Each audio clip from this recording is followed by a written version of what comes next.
Welcome to the Learning Pines YouTube. We hope this video helps. You begin by making sure both AirPods and the case have power. Low battery interrupts firmware resets. Open the case with the AirPods inside and keep your iPhone nearby with Bluetooth enabled so pairing can occur immediately after.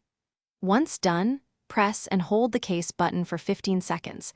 This clears connection memory. Pressing long forces the AirPods into factory reset mode, which removes paired devices, so you can start fresh and fix persistent connection or audio issues. You need to perform the decisive long press. With the lid open, press and hold the setup button on the back of the case for about 15 seconds until the LED flashes amber then white. This sequence forces a full reset.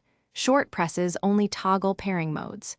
Make sure to keep the case close to your iPhone so the device can detect the reset state immediately. Doing this clears internal settings and resolves pairing conflicts or persistent firmware glitches by restoring original factory behavior. You finish by closing the lid, waiting 5 seconds, then reopening it near your iPhone to trigger the pairing card. Tap Connect and follow on-screen prompts.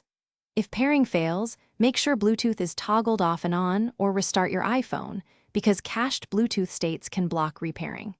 If issues persist, check for iOS updates and let the AirPods install firmware updates.